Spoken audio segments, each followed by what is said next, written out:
अच्छा, Panama case के दौरान एक सियासी शख्सियत को आपने जवाबुल जवाब भी लिख के दिया था।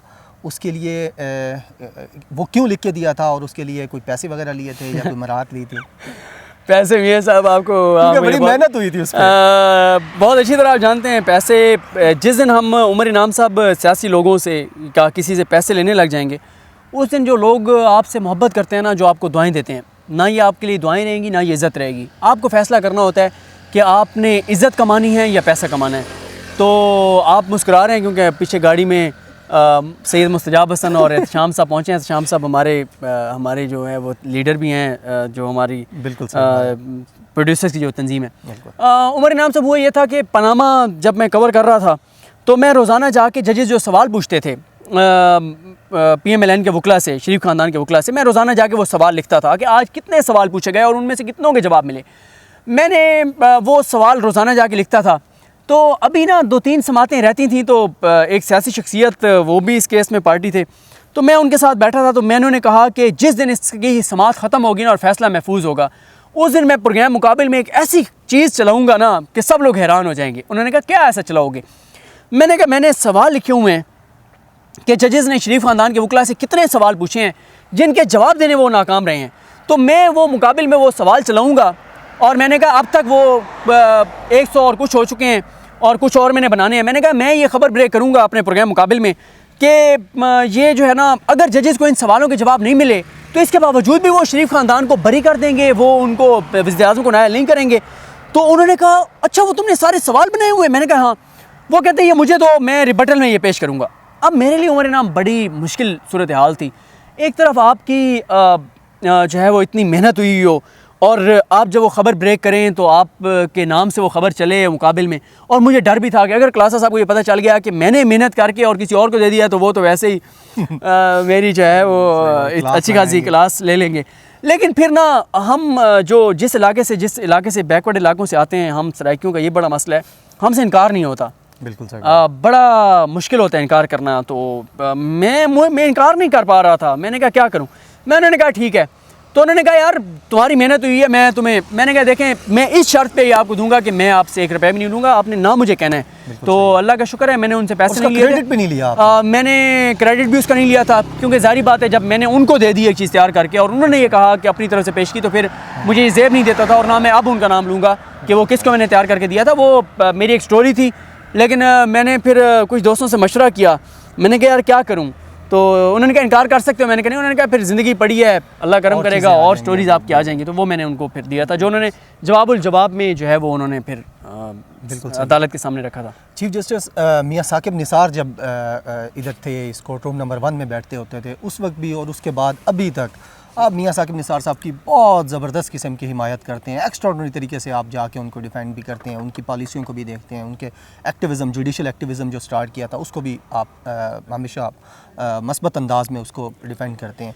इसके पीछे क्या वजह है? देखिए मैं ये समझता हूँ कि उमर इनाम साहब के साकिब निसार साहब ने अपने जो जुडिशल एक्टिविज़म उन्होंने शुरू किया सवा साल, उस सवा साल में साकिब निसार साहब ने जो कुछ किया, मैं आज भी कहता हूँ, मैं उनके नाकदीन को चैलेंज करता हूँ कि साकिब निसार साहब को कोई एक आज खुद नोटिस ऐसा बता दें जिससे आवाम को नुकसान हुआ हो, माफियाज़ को नुकसान हुआ, ताकतवर लोग उनके उसमें आए, रडार पे आए और बड़े बड़े लोगों को उन्होंने टाइट किया और उन्होंने ऐसे ऐसे काम किए उमर इनाम साहब जो पाकिस्तान की तारीख में नहीं हुए थे। और मैं हमेशा से जुडिशल एक्टिविज़म का हामी रहा हूँ। पाकिस्तान के अंदर, पाकिस्तान में इदारों को इस तरह करप्ट कर दिया गया है कि यहाँ पे एक्टिव जुडिशरी का और आज़ाद मीडिया का होना बहुत ज़रूरी है। अगर ये दोनों चीज़ें नहीं होंगी तो पाकिस्तान के अंदर चीज़ें उस तरह से बेहतर नहीं हो सकेंगी जिस तरह होनी चाहिए। मैं सिर्फ ये कहता हूँ, मैंने आपको बताऊँ उमर इनाम साहब, मैंने ना एक बार सोचा था कि मैं साकिब निसार साहब के जितने आज को नोटिस थे उनके ऊपर ना एक सीरीज़ बनाऊँगा। मैंने चीज़ें बहुत सारी लिखी भी हुई हैं, वीडियोज़ बनाऊँगा। लेकिन मैं बड़ा कभी कभी मायूस और दुखी होता हूँ, मायूस तो नहीं दुखी होता हूँ कि जब से वो गए हैं लोगों ने उनकी कदर उस तरह नहीं की। उनके जाने के बाद उन्होंने जो किया वो इस पाकिस्तान के लिए किया। लेकिन उसके बाद मैंने कहा यार छोड़ें, जब लोगों को उनका नहीं है तो मैंने कहा कि वो सारी चीज़ें लिखी हुई हैं, आज भी मेरे पास वो सारी चीज़ें लिखी हुई हैं जिस पे मैं इंशाल्लाह किताब मेरा लिखने का इरादा है। लेकिन मैं ये समझता हूँ कि उनका एक आज खुद नोटिस जो था वो पाकिस्तान के लिए था, पाकिस्तान के लोगों के लिए था। देखें उमर इनाम साहब नियतों के हाल अल्लाह ताला बेहतर जानता है, उनकी नियत क्या थी मैं नहीं देख सकता, मैं देखूंगा कि उनके अमल से पाकिस्तान को कितना फ़ायदा हुआ, तो मैं कहता हूँ बहुत फ़ायदा हुआ। बिल्कुल सही है। साकिब निसार के तकरीबन सारे ही फैसले बड़े ज़बरदस्त अंदाज में वो लिखे गए थे। उनका वो फ़ैसला जो आपको सबसे ज़्यादा अच्छा लगता हो?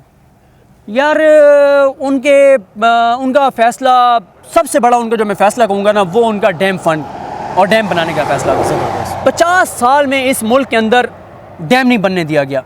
आपके हमसाया ममालिक ने सैकड़ों हज़ारों डैम बना लिए। ऐसा ही है। पूरी दुनिया के आप 50 मुल्कों के उठा के देख लें कि उन्होंने कितने डैम बनाए पिछले 50 सालों में। आपके मुल्क में एक डैम नहीं बन सका। किसने नहीं ये डैम बनने दिए? साकिब निसार साहब ने कहा था इमरान खान साहब से कि इमरान खान साहब ये बात करते हैं कि आप देखें कि किसने जो है वो डैम नहीं बनने दिए।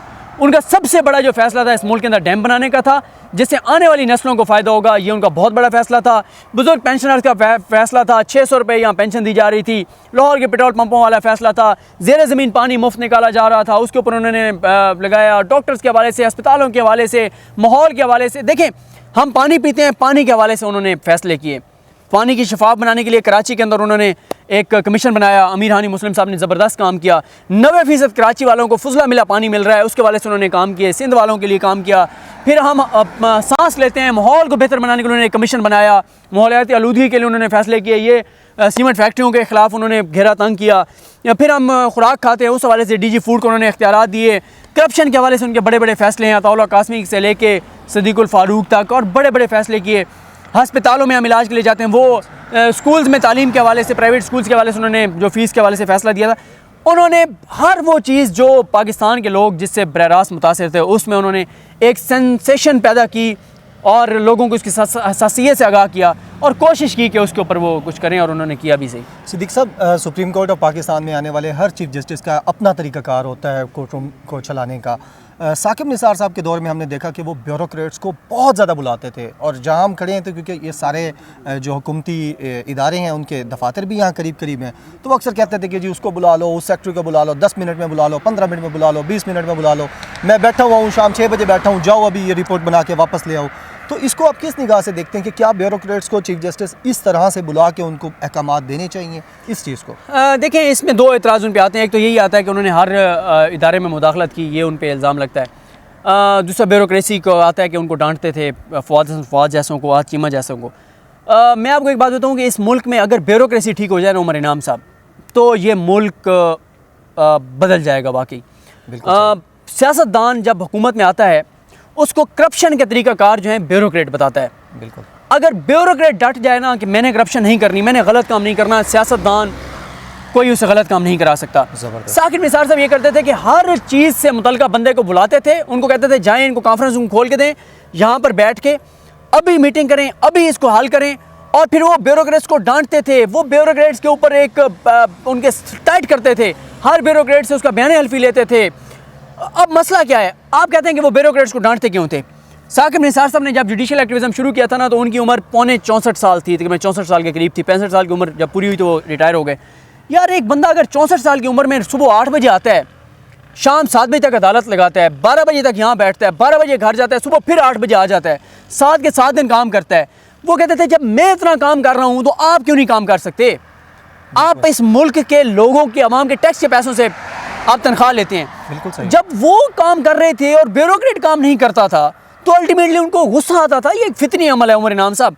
मैं आपका टीम हेड, मैं आपका हेड हूँ, आप मेरी टीम के मेंबर हैं, या आप हेड हैं, मैं आपकी टीम का मेंबर हूँ। आप सुबह से रात तक काम कर रहे हैं और मैं तनख्वाह भी जिन लोगों की टैक्स से ले रहा हूँ, मैं उनके लिए काम नहीं कर रहा, तो आप मुझे डांटेंगे ना?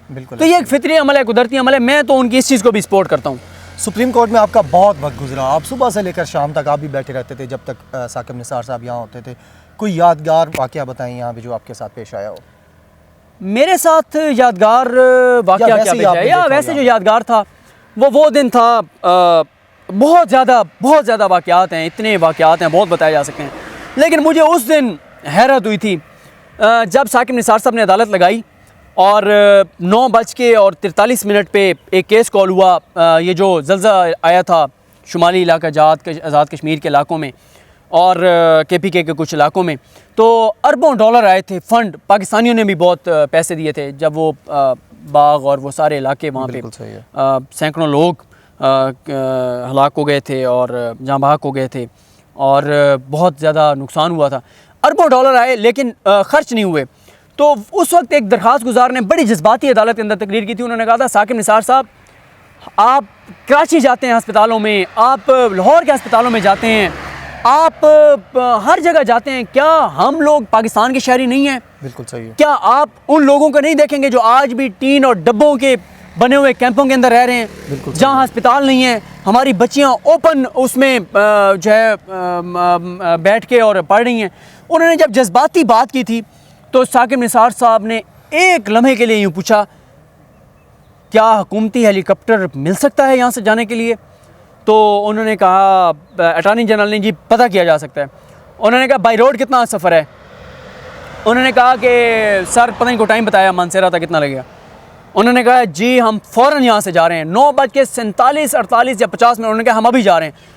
होता क्या है कि जब जजेज़ आते हैं ना तो कुछ वो जो अदालती एहलकार होते हैं वो दरवाज़ा खोलते हैं, जजेज़ अंदर आते हैं, वो जजेस को कुर्सियाँ पीछे करते हैं, जजेस बैठते हैं, वो कुर्सी आगे मतलब वो जजेस जब बैठ जाते हैं तो फिर वो अदालती एहलकार बाहर जाके गपशप करने लग जाते हैं। किसी ने सिगरेट पीनी है या चाय पीनी है, वो बाहर बैठ जाते हैं, क्योंकि उन्हें पता होता है कि 9:30 से 11 तक तो अदालत चलनी है। अब वो एकदम जब उन्होंने उठे कि अभी हमने निकलना है तो वो नहीं थे, बार बार घंटियाँ बजाई जा रही थी। उनको बुलाया अदालती एहलकारों को, वो आए और साकिब निसार साहब अपने चैम्बर में गए और वहाँ से 1 मिनट बाद वो अपनी गाड़ी में थी और गाड़ी उनकी रवाना हो गई और वो ज़्यादा इलाकों में गए। तो वो अक्सर कहा करते थे कि अच्छा काजी जो है वो कमरे अदालत के अंदर और अंदर के बाहर अपनी आंखें और कान खुले रखता है, और वो ऐसे ही थे, वो लोगों के दुख दर्द को जानते थे। उनके बनाए हुए ह्यूमन राइट्स सेल ने 1-1.5 साल में 1 लाख से ज़्यादा दरख्वास्तें निपटाईं, और वो आम लोगों की थी, गरीबों की थी, मजलूमों की थी, और हज़ारों लोगों को उनमें से रिलीफ मिला। अच्छा, इसी के साथ ये बता दें कि क्या वो ह्यूमन राइट्स सेल जो है वो अभी चल रहा है? वो अभी बंद कर दिया है खोसा साहब ने। ठीक है, खोसा साहब ने बंद कर दिया है। अच्छा, आपके मान से बना दिया है कि अभी तक डीजी मौजूद है, आमिर सलीम साहब, राना आमिर सलीम साहब, लेकिन वो जो साकिब निसार साहब ने बहुत बड़ी एक टीम बिठाई थी, जो वो दरख्वास्तें आ रही थी, उनको प्रोसीड किया जा रहा था, वो सारी चीज़ें अब नहीं हो रही।